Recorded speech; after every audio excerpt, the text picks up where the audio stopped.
Good evening, everyone. Coming to you live from Santa Fe, New Mexico, I'm Scott Harrison, Artistic Director of Ironweed Productions, and I want to welcome you to our 20th episode of Talking Theater Live. Talking Theater Live is a series of conversations between me and Santa Fe theater artists, sharing stories about their experiences in the theater and the unique paths that led them to creating theater in Santa Fe. Meredith Patterson just joined in. Hey, Meredith. Part of Ironweed's mission is to support young and emerging theater artists. And in that vein, I am delighted and honored to have as my guest this evening Santa Fe actor and junior at New Mexico School for the Arts, Luca Seara Pacheco. Luca, welcome, and thanks so much for joining me for this. Thank you, Scott. Just a little bit about Luca. Luca grew up in Santa Fe, New Mexico, where he developed a love for theater after attending Carlos Gilbert Elementary School. Oh, hi, JoJo. His first play, Annie, he performed the role of Daddy Warbucks at Carlos Gilbert. After graduating from Carlos Gilbert, he attended the Santa Fe School for the Arts and Sciences, where he continued to perform in other productions such as Bye Bye Birdie and Little Shop of Horrors. After middle school, Luca was accepted to the New Mexico School for the Arts, where he knew he would continue his love for stage performance. He's been in productions such as Lysistrata, the 2017 Fiesta melodrama, among many others. He's also worked with other outside companies such as Reclaiming Wholeness and the National Dance Institute. So Luca, I always like to start my interviews just back at the beginning, and just wanted to ask you, what's your earliest memories as a kid of being captured by the imagination or make-believe? My first or earliest memory of actually watching a performance I was heavily inspired was Circus du Soleil, I believe. Oh, Cirque du Soleil? Circus du Soleil, Yeah. thank you. Uh-huh. Where I just saw so many different acrobats, a story, and kind of being immersed in the experience, and it was just so amazing, and I thought that if I could just do that, that would be incredible. Wow, and how old were you when you saw that? I must have been around 12 or so, going on to my 13th year. Right. Wow, and where'd you see that? Las Vegas, Nevada. Wow. That when you were really small, do you remember as a child? I don't know. Did you get into like playing with army men, or making up plays with your friends, or were there certain things that you, as a child, engaged in the world of make believe that you were into? I do remember in elementary school with a lot of my friends, we'd go outside and pretend we were army men or on the Titanic, or just trying to survive, things like that in the playgrounds. Oh, cool. And having fun and making a story of that sort. And I know you were telling me earlier, just tell me a little bit about your Jim Carrey inspiration as a child. Yes, I did have an inspiration for Jim Carrey when I was watching a lot of his films, such as Ace Ventura, Pet Detective, and I just felt inspired. He was so funny to me as a kid, and I would re-imitate, I would say full monologues or phrases that he did in the movie, and I just felt like I was Jim Carrey in that sense. Excellent. Wow. Now, do you feel like, does comedy, does that kind of come organically for you, or does it come naturally for you, do you feel? Or I like to think it does. I definitely enjoy it when I can get laughs from people, especially on stage. That's always a very satisfying feeling that I've enjoyed. Wow. Now, when you did Daddy Warbucks at Carlos Gilbert, how did that work? Did you all have auditions, or I know it was elementary school?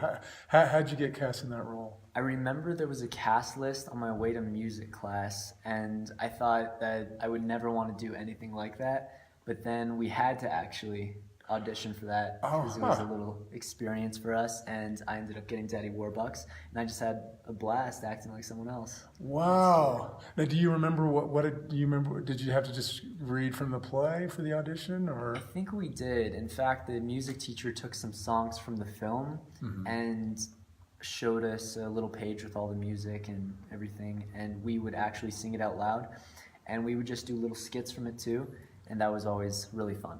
Wow. Now, do you remember the very first time for the very first performance of Annie, your first time on stage in a play? Do you remember what that felt like? I was very nervous, but I was also excited. And I couldn't necessarily see any of the audience, but it was a big crowd because of the spotlights that were taking up everything. And for some of the play, I would do different things from what I was actually told to do. Staging was a lot different, but I normally hit all my lines on time. It was very fun. Yeah. Did you have a good time kind of interacting with everybody else in the cast? Wow, I definitely did. Yeah, yeah. I remember my the first play I did in college. I played Bernard in Death of a Salesman, and this wasn't the first time I went on stage, but it was pretty close. There was one time I came out, I had this very quick costume change, and I had to change from like knickers into a suit and tie, and the whole thing was very fast. Right. And I came out after the costume change, and I could hear somebody in the audience, "Look at his jacket." And we're doing the scene. At one point, I managed to look down, and like every button was buttoned like one higher than the other. Oh, no. Okay, here we go. Have there been any kind of theater mishaps that you've run into on stage? Or Yes, embarrassing ones, in fact, where the audience even notices it. In one of my performances here at NMSA, I was playing the role of a Hispanic boy, and instead of calling out to the name of one of my friends, I called out my own name. And everybody in the audience noticed it, everybody on stage noticed it, and that's where improv took over, and we had to just improvise until we got back on track. But it worked out pretty well. Oh, that's cool. That's cool. That's great. Yeah, I mean, those always, I just always find those they're horrifying when you're in the middle of them, but then they just make such great stories afterwards. They do. I was curious. I was looking back at when I first got interested in theater, and it wasn't until I was in college. And for me, acting was something that, because I'm very introverted and was extremely introverted in college, and so acting, it was just this opportunity for me to express all these things and tap into things that I felt like I couldn't really do in my daily life, and it was very freeing for me. And I think early on I was drawn to larger characters because I felt like so much of my life, in the daily life, I was just kind of so small. Are there particular things about acting from a personal level that you're really drawn to? Like, this is why I really love to act. I think so. I am sort of introverted as well, and when I get on stage and I'm able to perform a character that is so outgoing and just loves everything and is so excited, I get to express more happiness or an emotion. That's where I can show a bit of myself too. That's great. Yeah, that's great. Yeah, I always feel like the really gift about acting is you can, as you said, I mean, you can show many more facets of yourself than a lot of times get play in your daily life. When you were in Little Shop of Horrors, and you played Seymour. Excellent. So how was that? What was that experience like? That was a very fun experience. I remember playing through it, and there was so many different elements. And I actually have video footage that someone took of the performance, and I look back on it and I think of how far I've come ever since that time. Oh, interesting. And how much I've improved. Yeah. So do you enjoy musical theater too? I do. It is fun. I feel like it's more of a challenge for me because I'm not as musical. I don't do as many productions with musical performance, but when I do get to take advantage of the opportunity, and it's fun. Yeah, nice.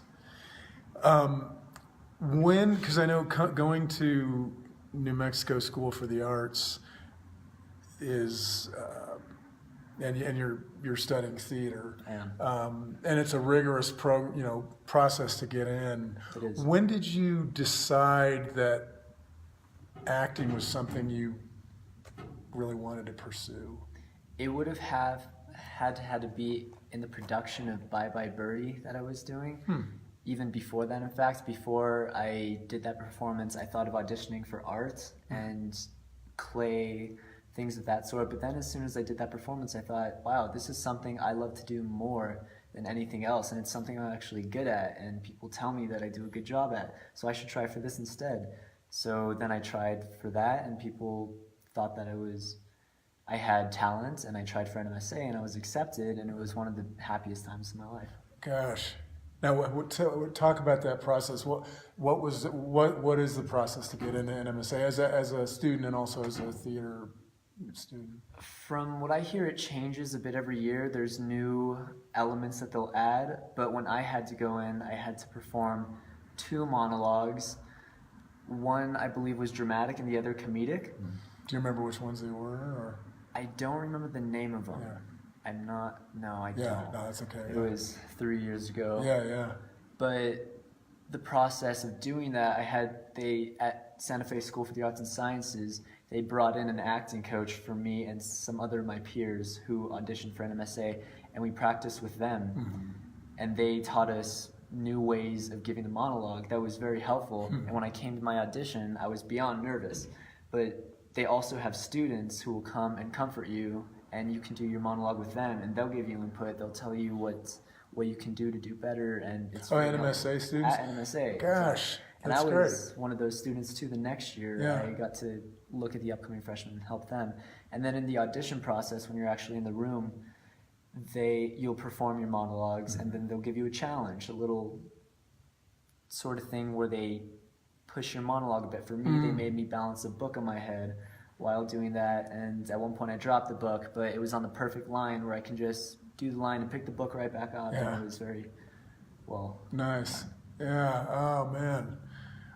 And so, did you find out then? Did you get a letter? How did you find out that you got in? I did. I was coming back from Albuquerque with my father, and as soon as we got home, there was a letter in the mail saying New Mexico School for the Arts, and that's when my adrenaline and my fight or flight response kicked in, and we went inside, and I had him read me the letter, my dad, and as soon as it said congratulations, which I believe was the first word, I immediately felt so much excitement. That's great. It was the best time of the year. Yeah. Exciting time of my life. That's very cool.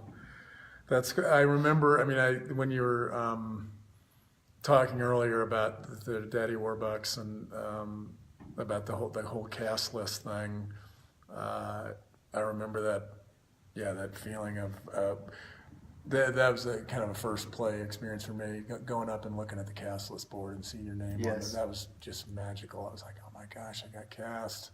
And then going to graduate school and getting that letter, that's a great feeling. It is. Yeah. It really wow. Is.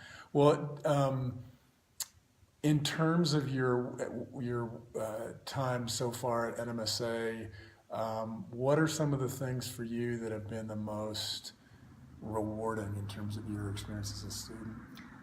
One of the things is that NMSA will actually notify you of opportunities you can do outside projects. They will bring people in from other organizations where they'll let kids internship, like the Lensic internship program. They'll also send you casting lists or cast calls, and that's how I actually got into the Santa Fe Playhouse for 2017 Fiesta Melodrama. They sent me the cast list, and I went and auditioned half a week before, and I got in, and they'll give you opportunities like that. What did that feel like to get? Because you got paid. Because I remember your dad. Because I know your dad. He's on the board of where I work, and I remember he came in and he said that that was your first paid gig. What was that like? It was so exciting, and in fact, if I think about any job that I got paid from, that would have to be the first one ever, where I actually did work and I got paid, and that was a really rewarding feeling. That's great, because my first one was lifeguarding, so that's quite a different. Yeah, that's awesome. And just also, what was it? It must have been cool. What was it like to work with? You're working with adults and different people of all different experience levels, and it was much different from what I've been used to. Everybody who I was working with pretty much was older than me, except for one other kid. And during the performance, you would see these people who have learned from totally different places, as Michigan or Chicago, and they had so much experience, and then you're here as if you're learning your own. It's a different path from what other people take, and all those different skill levels are coming together in one singular play and performing. And that was a whole new experience for me. It was also very fun because it opened new doors for me. Yeah, that's great. Well, it's great that New Mexico School for the Arts, that they encourage you all to be able to do other things. And actually, just for folks that are watching, anybody who doesn't know of New Mexico School for the Arts or hasn't seen a production and lives in Santa Fe, Joey Chavez, who is the head of the program, Charles Gamble, Barbara Hatch, Kate Chavez, and Elizabeth Wiseman, the teachers, just do a wonderful job. I've personally seen that, have the opportunity to collaborate on several different productions, bringing in students for our productions of Our Town and The Crucible. They just do wonderful work with the students. The productions here are fantastic. And just very creative, professional students. They create a company here. They call it, but then they treat everyone professionally, and it really shows in the quality of the work that the students do and their professionalism. What a great opportunity! I mean, to have this in high school, you know, to this early in your love of theater, to have this kind of opportunity, really cool. What is your, in terms of your work now as an actor, is there something or one or two things for you that are most kind of challenging now that you're working on as an actor? There are. I'm being introduced into new styles of theater, such as clowning, and clowning's much different from regular acting because you have to be vulnerable. You have to present yourself out and be willing to take new risks. And it's definitely stepping out of my comfort zone. That's a big one I'm doing right now. Right. So the idea, yeah, I remember because we took a clown class in graduate school, and it was really, the thing I loved about it is it just stripped things down to your core vulnerability. So do you find, is it a challenge to kind of just to kind of strip everything away and just kind of get down to the essence with that type of work? Is that, it is. It really is. And as well with peers, because you'll also, the people who you're working with, you'll see another side of them, a more soft and emotional side. And that's a whole much different new experience, something I never honestly thought I'd reach, to see someone else break down and actually present themselves. It was very new to me. And that, I imagine you all, which is great, that as fellow students and classmates, you have to develop a huge amount of trust. I mean, to be able to go to those places in front of each other and feel safe to do that. And our company definitely does that, where we do try to establish trust, and everybody in our department is able to know that everybody has each other's backs. Right. That's Nice. also a huge thing. Nice. And do you feel, I know one thing that I think is huge, and I definitely, one thing that I think is hugely important in theater is to feel the freedom to fail, which I know that's, I mean, and fail, or not even fail isn't the right word, but to try something just to go for it and feel like, well, okay, that didn't quite work. Let me try something. Do you, what's that experience like? Because it's interesting because you're in school and there's that element of failure is bad. But I feel like in theater, and I know that that Joey and all the teachers here encourage that, being able to just really go out there and try something and discover, okay, that maybe that didn't work, I'm going to try something different.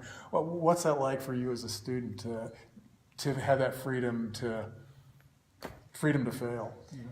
It's much different from my academic sort of student view, and in theater they'll actually even prepare us. They'll say just let go of everything that's happened through the day, think of nothing negative, be positive, be totally new, present, and engaged in whatever is about to happen. And that really helps us let go of any stresses, any midterm tests or anything like that. And we're actually able to focus and narrow everything down and have a clear objective to what we're going to do. And they help us a great amount with that. That's great. That's great. Now, the 2 times I've seen you perform twice. I saw you in the melodrama last year, which you were great. Thank you. And then I saw you in the student written and directed and performed one act this last spring. And in the melodrama, you were playing this To me, it was this kind of Roger just in Hammerstein, Oklahoma. It was. Very open, warm, funny character, which was, and you also had that very precise kind of style and sparkle. I feel like of that era, and that style of performing. And then when I saw you in the student written one acts, you were playing this abusive boyfriend, which I remember when you came on stage, and I knew you were going to be in one of the pieces. I didn't even recognize you, and you were playing this very menacing character, but also you brought a lot of layers to it. And I wondered if you could just talk about the differences in creating those two characters, because they were so different. They were very opposing characters. For the Playhouse, I had to develop this happy, fun, loving, everything's a utopian paradise sort of character. And that was pretty easy and simple to do, because I've done things like that before. Mm-hmm. But coming to this whole different sort of character that's so negative and abusive and a power control issue, it's something I've never really done before. I've never really played the villain until that time. And I was introduced to a whole new perspective, and I had to learn new points about myself.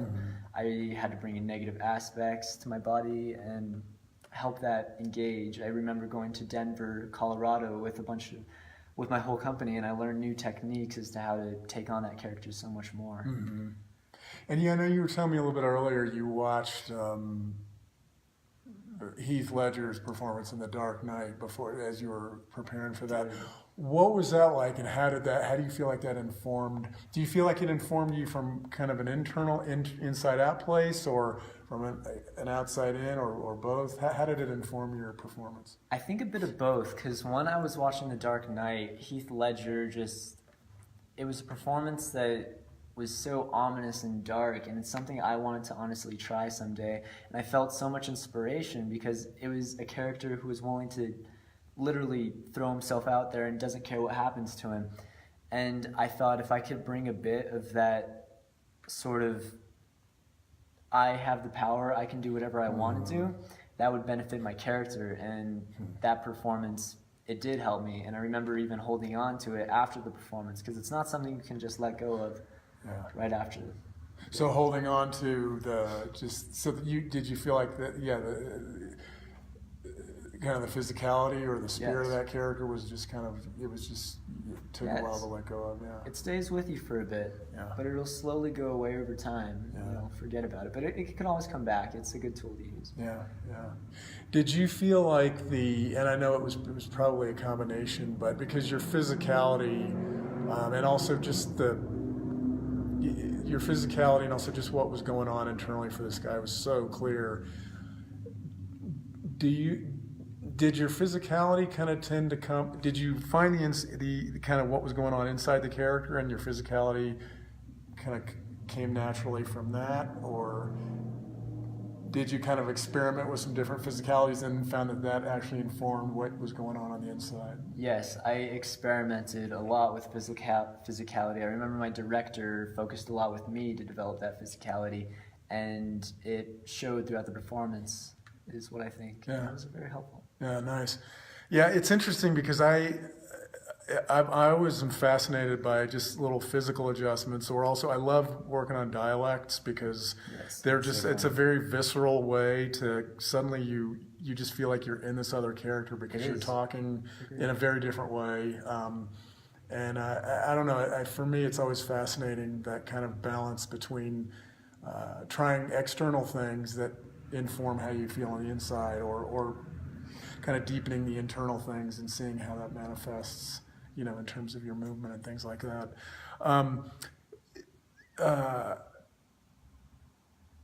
One of the things I wanted to ask you, as I was interested, as a junior in high school, as a young person, both amongst your theater peers, but also just amongst your friends who aren't interested in theater, what are the types of things now for young people that you feel potentially would draw them to go see live performance? And not necessarily people that are in theater that just go because they like theater, but maybe somebody who's not interested in theater, but they're a young person and they hear about some play or they hear about a story and they think, wow, that's something that I would really like to see. Are there types of stories, or are there the way stories are told that you feel like would really draw young people to the theater? I think so. I do know that I've heard stories of people who are family, and the family will go and watch their students, and then they'll bring friends of them, and those friends will see their friend's child on stage Right. doing this whole new thing and think, wow, that would be really cool if I could do something like that. And inspiration's a big thing, because I was never really interested into theater, and then I went to see Cirque du Soleil, and it was so huge, and this was happening, and this was happening. And then it inspired me to do that too. And I think inspiration is something that'll come in. And do you think, especially with kind of the cell phone, there's so much stimulus now with cell phones and computers and all these different stimulus that we're getting from the outside. Do you feel like as a young person and as with your friends that are young people, that plays that are more fast moving are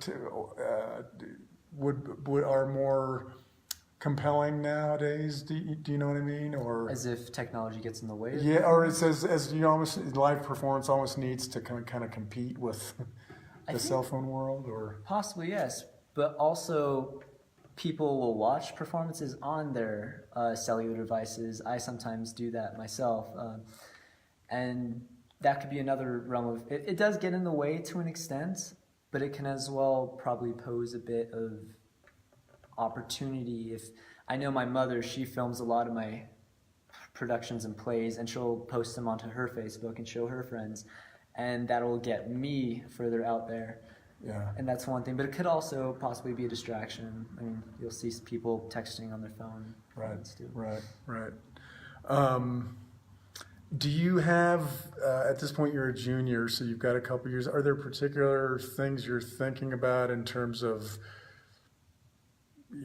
this is a place that I might like to go to school, or this is an avenue that I'd really like to follow in college and beyond? Are there inklings that you have along those lines? I definitely want to pursue it further out of my high school career, and it's something I'm going to have to come to relatively soon, in my junior year of high school. And I have even considered places like NYU. AMDA has come to our school and introduced themselves. And AMDA is American Academy of Dramatic Yes. Arts. And it's hard to choose which path sometimes, because you can either choose more of a film path or a production on stage path. And I think I'd like to continue doing dramatic arts or stage performance, and I'd like to go to New York for that, because that's where most of that is done. But I'd also want to be in some film and television, and that's more of California or so, LA. And it's distinctively thinking which one of those you want to do. I haven't thought of any specific colleges yet, but I'm definitely getting there. That's great. Are there particular actors right now that you really love that you see on film or in television? I do. I do. That you admire? I admire Tom Cruise specifically, because he really takes his characters in. He's willing to go to really high lengths to learn his character. He does his own stunt work, Right. and that's a really big thing to a person, to not have somebody else who's acting like they're you. He's acting as if he's himself or some other character, and I really like that aspect of people. Neat. So I had just one last question I wanted to ask. I always like to ask this too. As an actor, is there a moment that you can remember in any of your performances that just a particular moment on stage that happened where you feel like, man, this is why I love doing this? I do. I find in more relatively big performances with bigger audiences, I do feel that more often. One moment I can go to specifically is at the 2017 Fiesta Melodrama at the Santa Fe Playhouse. My character would be able to sometimes add his own sort of humor, because it's melodramatic, and adding just things that you don't normally hear from a kid, and appeals to a much more other sort of audience. And doing that, getting laughs from people and people who are like, oh my God, that's a really fun thing, to get new dramatic sort of feelings, to manipulate an audience to feel a certain way. Right. That gives me a satisfaction. Right. So yeah, getting that, I mean, like you're saying, laughter is just such a wonderful thing because it's a visceral feeling. Yes, I had an impact on the audience. Right. Laughing. Yeah. And another really distinctive one that I feel like I should definitely throw out is the one that you were speaking about in the one acts, when I had a scene where I had to go and slap my fiance, and the moments where I'm walking up there, everybody's like, okay, at this moment she's crying, and everyone's like, okay, he's gonna come and comfort her. Oh, right. And you feel like everything's gonna be okay, but then you see this boy who just slaps his fiance, and everybody's like, whoa, that was not supposed to happen, that's dark. It changes people's feelings. Yeah, I remember that moment very well. Yeah, that was very just startling and powerful. Yeah, I mean, it's such a great feeling when you can, whether it's laughter or sometimes just even in a silence where you can just feel the audience is right there with you responding. Yeah, that's really exciting.